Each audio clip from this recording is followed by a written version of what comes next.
Assalamualaikum warahmatullahi wabarakatuh. Nama saya Widiansyah. Saya dari kelas IF 205 dengan NIM 250401110104. Saya akan mempresentasikan hasil dari pengerjaan UAS dari mata kuliah Statistika dan Probabilitas. Saya dari kelompok 9, saya akan mengerjakan nomor 9. Dari sini untuk nomor 9 ini Eee, data yang diberikan dari soal itu adalah kita mencari, regresi linier dari sebuah data, perusahaan dan data yang diberikan itu ada 30 cabang dengan data ada gaji manajer, ada penjualan cabang juga dan di sini saya mengerjakan dengan, Google Sheet, sudah mendapatkan ada prediksi dan ada residualnya juga. Ini didapatkan dari hasil, tabel yang ada dari soal dari cabang 1 sampai cabang 30. Nah, untuk yang pertama ini, penentuan variabelnya dulu. Untuk variabel independennya, disimbolkan dengan X. Ini, merepresentasikan dari gaji manajer dengan satuannya itu $1.000 dan untuk, variabel dependent-nya itu disimbolkannya dengan Y. Ini adalah penjualan cabang dengan satuannya itu 1.000 unit. Nah, ini dan jumlah datanya itu atau N-nya itu dari 30 observasi dari 30 cabang yang ada dari data yang diberikan dari soal nomor 9 itu sendiri. Nah, untuk perumusan hipotesisnya, hipotesis asosiasi ini ya untuk hipotesis, hubungan. Untuk hipotesis nolnya atau H0, apakah tidak ada hubungan signifikan antara gaji manajer dan penjualan cabang? Dan untuk hipotesis alternatifnya atau H1-nya, apakah ada hubungan signifikan antara gaji manajer dan penjualan cabang? Nah, untuk tingkat signifikasinya itu, kita memasang barrier-nya itu di 0,05 atau 5%. Nah, untuk di sininya itu, saya mendapatkan statistik dari data data yang dari soal. Ini statistik deskripsi data. Untuk gaji manajernya itu, didapatkan untuk rata-ratanya atau mediannya itu di $82.000 dan untuk standar deviasinya itu di $8,96 ribu dolar dan untuk gaji minimum manajer itu ada di $70.000 dan maksimumnya itu ada di $99.000. Nah, untuk mediannya itu ada di $80.000. Nah, untuk penjualan cabangnya ini memakai satuan unit ribu. Untuk statistiknya itu kita mendapatkan rata-ratanya atau median itu di 267 ribu unit dan untuk standar deviasinya itu di 15,86 ribu unit dan untuk minimumnya itu ada di 243,61 ribu unit dan untuk maksimum penjualan cabangnya itu ada di 296,69 ribu unit dan, median yang didapat adalah di 262,16 ribu unit.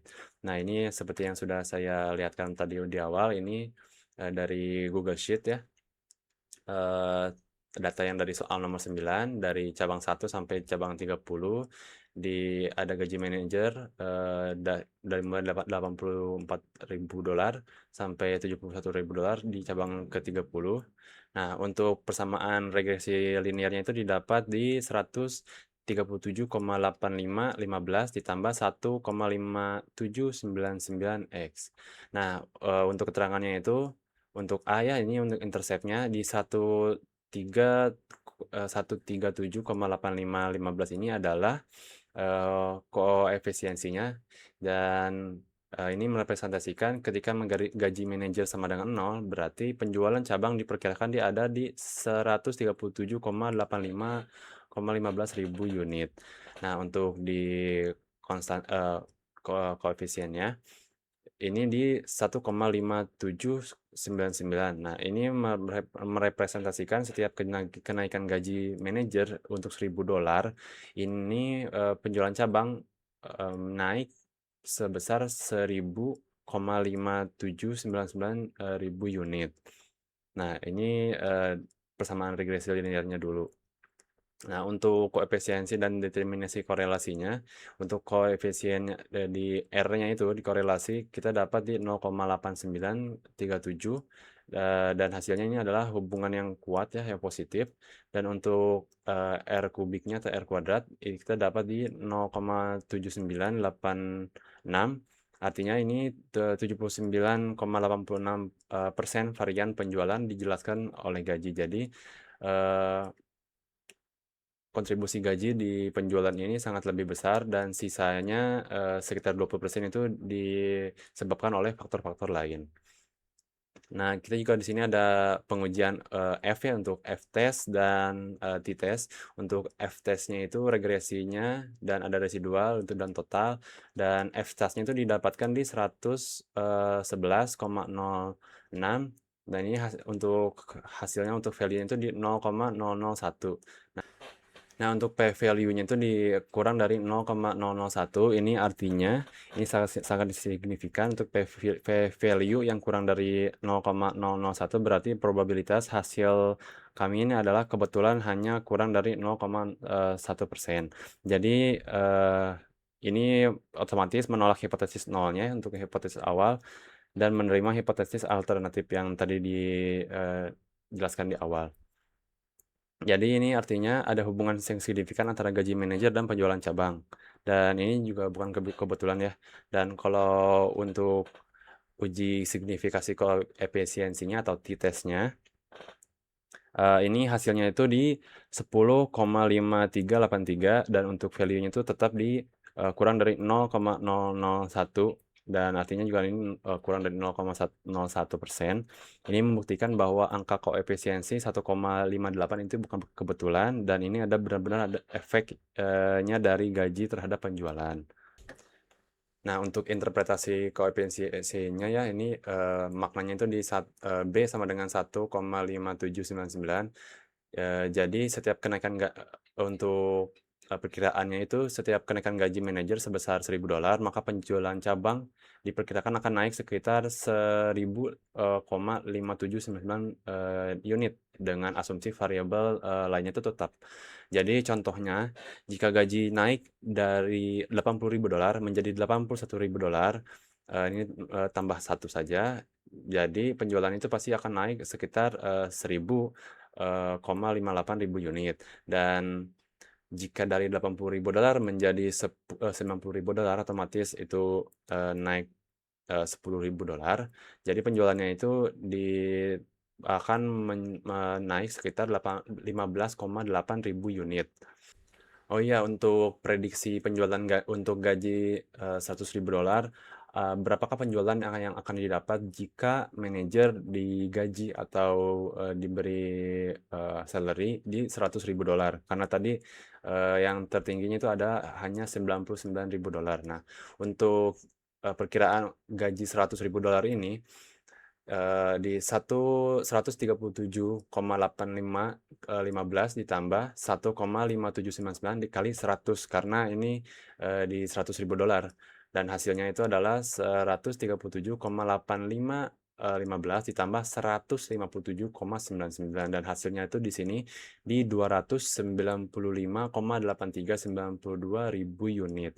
Nah, ini juga kami memberi confidence intervalnya itu di sekitar 95, jadi perkiraannya itu ada di sekitar 279.000 unit sampai 311,86 ribu unit. Nah, dan kita di uji asumsi klasik ya untuk yang terakhir. Setiap model regresi memiliki asumsi-asumsi yang harus dipenuhi, jadi hasilnya itu harus valid dan reliable. Dan ini untuk uji normalitasnya residual, ini dari Shapiro-Wiley test. Tes statistiknya itu menghasilkan 0,9321. Untuk p-value-nya itu hasilnya 0,055834 dan kesimpulannya ini residualnya itu berdistribusinya normal karena p-value-nya itu lebih besar dari barrier yang kita beri yang tadi yaitu 0,05. Nah, jadi ini asumsi ini terpenuhi dan untuk uji asumsi yang selanjutnya itu uji homoskedistatitas atau Levin test. Untuk tesnya ini tes statistik mendapatkan hasil 0,1971 dan p-value-nya itu di 0,660509. Kesimpulannya ini ada variannya itu homogen. Jadi value-nya ada lebih besar dari 0,05. Jadi status asumsi ini terpenuhi juga. Jadi ini tidak ada heteroskedastisitas. Dan untuk yang selanjutnya ini adalah uji linearitas atau dari Pearson correlation. Untuk korelasinya itu yang R tadi kita dapat 0,8937 dan P value-nya itu kurang dari 0,001 dan kesimpulannya ini adalah hubungan linear ini signifikan. Jadi status asumsinya pun terpenuhi. Dan untuk uji autokorelasinya ini dari Darwin-Watson, DW statistiknya itu di 1,8298. Jadi interpretasinya ini nilai berada di range 1,5, lebih kecil dari DW statistiknya dan lebih kecil dari 2,5. Jadi kesimpulannya ini tidak ada autokorelasi. Jadi statusnya ini terpenuhi juga. Jadi kesimpulan akhirnya untuk soal nomor 9 ini, untuk menjawab soal-soal dari nomor 9, apakah gaji manajer berpengaruh terhadap penjualan cabang? Dan jawabannya itu iya. Ya, jawabannya signifikan. F-test dan T-testnya ini menunjukkan P value-nya ini kurang dari 0,05 dan korelasi positifnya itu kuat, di R-nya itu korelasinya di 0,8937. Dan untuk nomor 2, untuk model regresi linearnya ini seperti yang sudah tadi kita tunjukkan di atas di 137,8515 ditambah 1,5799x dengan R square-nya atau R kubiknya ini di 0,7986. Ini hasilnya ini modelnya valid dan signifikan. Dan untuk menjawab pertanyaan prediksi penjualan jika gaji $100.000 untuk manajer, hasilnya itu adalah 295,84 ribu unit dan untuk confidence intervalnya itu di 95%. Jadi unit itu di sekitar 279 ribu unit sampai 311,87 ribu unit. Dan untuk interpretasi koefisiennya ya, untuk setiap penambahan $1.000 gaji, apakah ini mengartikan penjualannya akan naik sekitar 1.000,58 ribu unit. Dan untuk menjawab asumsi klasiknya, ini semua asumsinya terpenuhi untuk normalitas, homoskedastisitasnya, linearitas, dan no autokorelasinya. Jadi model regresi linearnya ini layak dan signifikan untuk menjelaskan hubungan antara gaji manajer dan penjualan cabang. Jadi gaji manajer memiliki pengaruh positif yang signifikan terhadap penjualan cabang. Presentasi dari saya untuk UAS mata kuliah statistika dan probabilitas, saya dari kelompok 9 menjelaskan nomor 9, saya telah selesai. Terima kasih atas waktunya. Wassalamualaikum warahmatullahi wabarakatuh.